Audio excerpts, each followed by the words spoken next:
There we go. Hi, my name's Weld, or I mostly go by Chris Weishopel. That's how I know if someone really knows me from way back. They call me Weld. My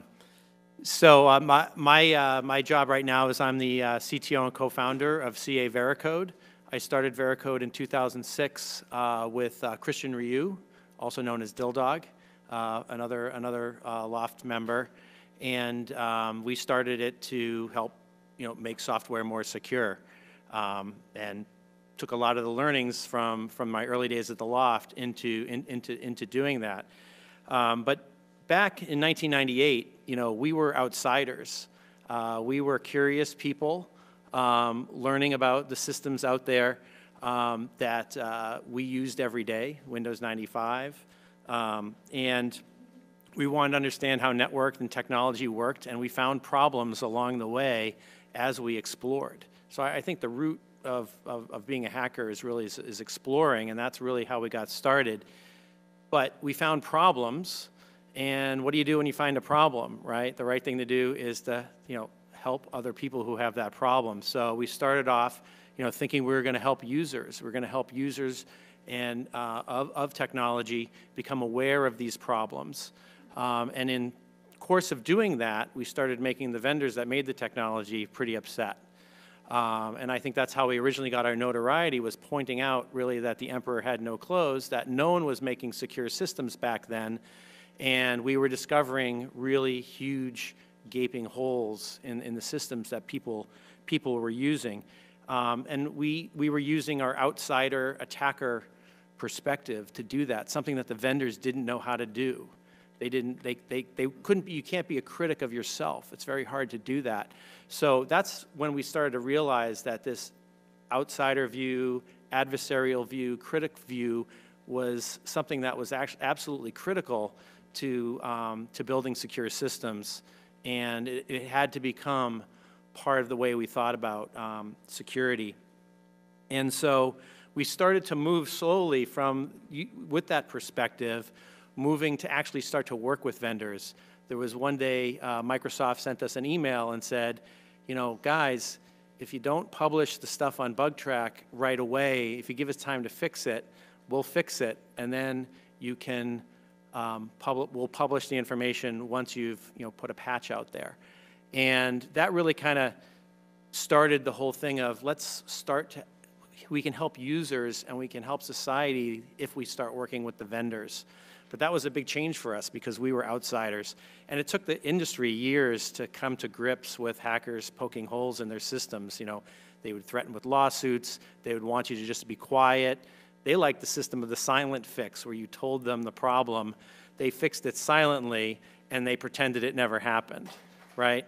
But we kind of said that isn't going to work, because the people who have the vulnerable system don't know that the silent patch is available. So we kind of we're learning along with the vendors how we should do this, coordination back there. And then eventually, the hacker world got accepted, right? First, we got thanked in bulletins, and then later, companies had bug bounties to actually pay people to do that. So over sort of a 10-year period, we went from, please go away, you're horrible, to thank you very much, here's some money. And I think that's been the biggest transition, how the hacker community has started to help industry. We started being adversarial, and then our first jobs were being, the red team. When we started at Stake, we were external penetration testers, and then we became internal penetration testers, and then hackers started to get hired by banks to be internal penetration testers. One of the LOpht guys actually went and worked for one of the largest banks in the world as an internal penetration tester. And so there's been this progression from outsider to insider, and now we're even on what we call the blue team, right? You've got hackers thinking about, how do I stop the red team? How do I use my adversarial mindset to come up with detection and defenses against that? And now I think in the last few years, the final progression is, and I heard this actually today, the yellow team. Have you heard the yellow team? Which is, I call it security engineering. That's when the person with the hacker mindset actually becomes a builder and works with the architects, works with the developers, the designers, to actually build the security directly in. And this is how you end up with Chrome being such a strong browser from a security perspective. This is how you end up with iOS being so strong. This is what Mudge does at Stripe. Hopefully he's going to talk about that a little bit. And it's not just working on those teams, but it's building tools with that mindset that that builders can use, which is what DilDog and myself are doing at Veracode, is building tools that people building systems can use. But now I want to mention a couple other things I think were interesting from our hearing that kind of resonate today. So Senator Thompson asked us, if a foreign power hired people like us, what damage could we do? And we started talking about moving satellites and jamming GPS and, hurting critical infrastructure. And I went back to how I was thinking about that back then, and it all seemed so theoretical. The idea that a nation state would have a team of guys like us and they would be attacking the United States. It seemed very theoretical, but we all know, like 20 years later, this is happening constantly. One of the first big attacks, the DDoS attacks, which were pointed to Iran being the perpetrator of those about 10 years ago, was exactly that. It was nation states doing DDoS attacks just like we talked about. But it took time, I guess, for everyone else to get on board that yeah, this is a fun way to attack other countries. So, that's something that was theoretical then and is real, absolutely real now. And it's even much beyond nation states, right? There's all kinds of criminal organizations at every tier building tools, running dark web, making a business out of the vulnerabilities. So we talked about the vulnerabilities in '98 and talked about the, sort of the threat actors kind of theoretically. What's really changed is the threat space, right? There's so many more threat actors now. It's not just, back then the threat was like the quote teenage hacker. It was kind of like, yeah, they're kind of ankle biters, they're a pain in the ass. That was how it was in '98. And now it's nation states. So every vulnerability got a lot more risky because of that. The other thing I thought, was interesting back then was when Senator Glenn was talking.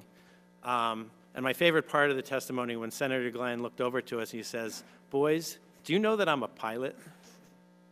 And we said, "Yes, sir." So Senator Glenn asked us, because we talked about, software should be more secure, maybe vendors should be liable if they make software that causes problems. And he said, shouldn't vendors be allowed to sell a secure version of their software and a less secure version of their software? At the time, the thinking was like Windows NT is the secure version, Windows 95 is not. And basically what we said was, they're both insecure. They say it's secure, but it's not. So it's all kind of insecure. So this idea that they should be allowed to make an insecure and a secure version, the mindset of a lot of people is like, well, you make a safe car and less safe cars, that the market should allow that. But it just doesn't really work with software. And I think we've seen that. We've seen that today. So I just want to end on one final thing, because I knew they were going to show the clip of the take the internet down in 30 minutes. And people have asked over and over again, when we look back, can you still do that today? Right? And what we were talking about, one of the problems was the BGP protocol is unauthenticated. And it's easy to spoof BGP packets if you can get on the right network. Just a few weeks ago, there was a BGP attack that someone did on a crypto wallet. It was called My Ether Wallet. And so that same problem from 20 years ago, which seemed largely theoretical, why would anyone take the internet down, just a few weeks ago is being used to steal money from people's crypto wallets. And they redirected traffic to a fake My Ether Wallet website, and people were depositing Bitcoin into the fake site. So, I don't want to end on a totally sour note, but yeah, some of those things are still there. We're still building new technology like cryptocurrency and blockchain with all its promise of being secure on old network foundation that's insecure. We all know sites can be spoofed and sites can be hacked and wallets can be built insecurely. And we sort of keep building new things on old infrastructure that never ever seems to change or ever seems to get fixed.